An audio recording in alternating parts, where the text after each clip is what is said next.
Welcome back to another episode of Triple Threat Wrestling. If you are new here, be sure to subscribe and hit the notification bell so you see whenever we drop new videos. Today, we have to talk about what happened at Saturday night's main event.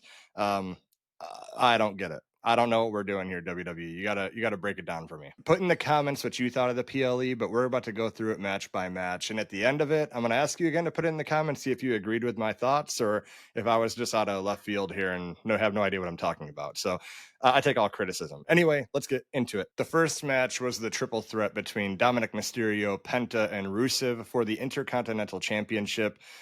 This was a very good match. It was very good with the pacing. I love how Dom tried to cheat to win by throwing the chair at Rusev, but it's like there's no DQs in this match. So the ref's like, well, go ahead. He just gets pummeled with the chair. That's great. I love this heel character that Dominik is doing. It is fantastic. I also thought Penta and Rusev had a lot of good spots. Maybe they're going toward a feud together so Dominik can move on to maybe a John Cena match. I'm not sure. But I don't think so because there was a 16-man tournament announced, and I don't think Dom is going to have a match and be in that tournament. So I don't know what they're going to do here. We'll find out for sure, though. Again, it was a very good match. I do like Dominik going over. I think there's a lot more story to tell with him as the IC champion and this character that he's doing. We still have to have a dissension of the Judgment Day. Maybe this culminates with Finn Balor versus Dominik Mysterio. I don't know, but overall, it was a very good match. I thought that it was the second best match of the night just based on storytelling and what happened. So yeah, I would give this match a very high score. I thought that it did very well. It accomplished what it needed to. The only thing it didn't do is give the kid in the front row new underwear because Rusev scared the shit out of him. But other than that, I mean, it could have happened on a Raw, but I think it deserved its place on the Saturday night's main event, and I thought it was very good. So moving on. Tiffany Stratton versus Jade Cargill for the Women's World Heavyweight Championship. Obviously, there's the knee issue that she had that gives her the out for losing. Hopefully, she takes a little bit of time off here. Like I said in the prediction video, revamp a little bit, get a little bit more depth to that character because for me, at least, it's a little flat. She's still great in the ring. I like Tiffy time. I just want a little more. I don't know what that more is, and I hope they can figure that out. But it's just for me, it's lacking something. But it's the match of the night for me because the story they told was Jade being a badass. Yeah, there was this knee injury, but Jade looked really good. She looked really good here. That scar on her eyebrow, maybe she gets that fixed later on, but it really makes her look like a badass now. Before she did look like a badass, but now she looks more so like that. So I thought she did amazing in this match. She definitely deserves to hold it this time with the character change, the championship. So there's a lot more we could play with here. Bianca will come back at some point. A lot of good feuds to be had. So Jade Cargill is that monster heel champion. That is what SmackDown needed.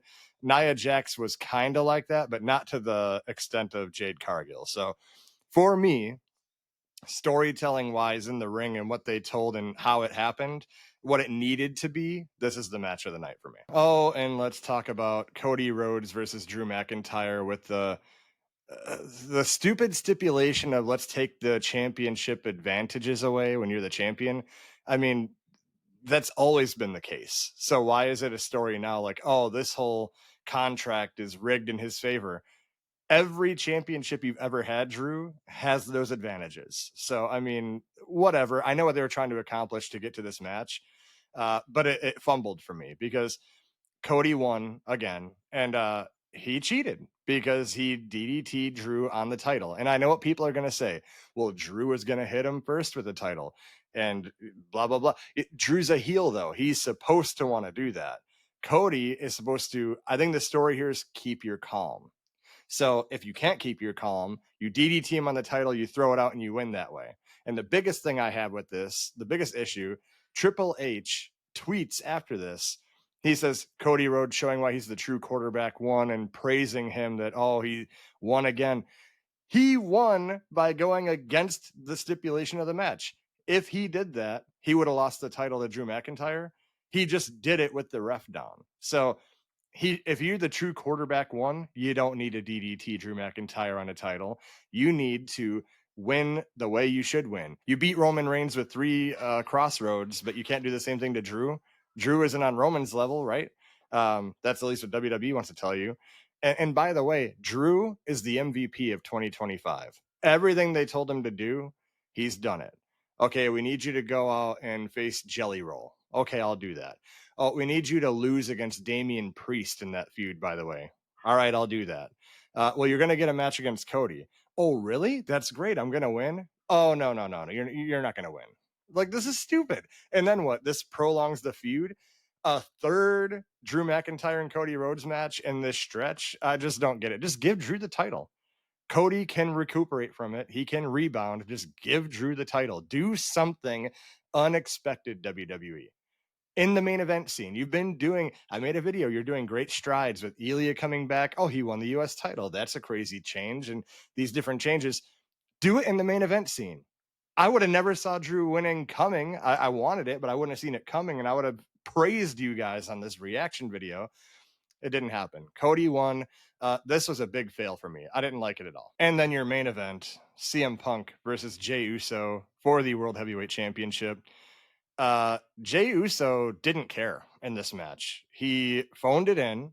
I'm just not a fan of how this match went. I think Jey Uso has had decent matches before. He's never been great in the ring. I've always said this. Like, he's an entrance.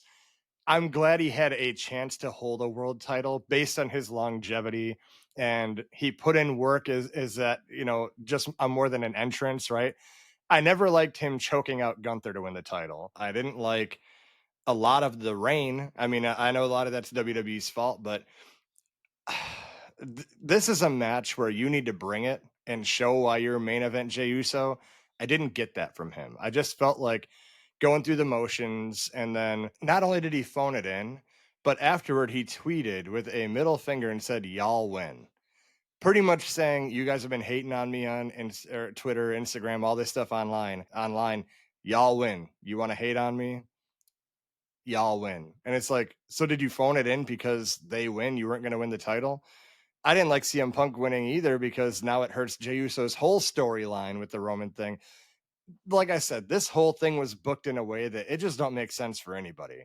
It should have been someone else besides Jey Uso in this match for Punk's win to feel legit enough, because now I feel like Punk's is going to drop it to Breaker at like War Games. So I don't know what's going to happen here. I know that Jey Uso, he should never be in this picture again, at least for a long time. You're with Jimmy, do the whole storyline, fix their issues, have them win the World Tag Team Championships. That's like your safe bet. You like to go with your safe bets, WWE. Keep Jey with Jimmy and win the tag titles, and forget this mess from now on, because Jey Uso is too winded after he comes to the ring from running it back and doing his entrance, and his promos are weak. I don't like them. Anytime he says something good and he forgets his line, it goes 4 letters, 1 word, yeet. I don't care. I don't care enough. So Punk won. I'm glad to see him with the title. I just am fearful for when and how long he's going to hold this title and when he's going to get lost to. So I think this was the biggest miss for me tonight, just based on I don't know where we're going. And hopefully I'm wrong and I get proved wrong on Raw tomorrow and they show me that something else is happening storyline wise. But as it sits, I'm just not invested. So there we have it. Saturday night's main event. Quick little recap. Jade Cargill was a match of the night. I never thought I'd say that. No, at least for the time being, I thought she'd get better as the years go on. But yeah, she's match of the night for me this time. The story was good.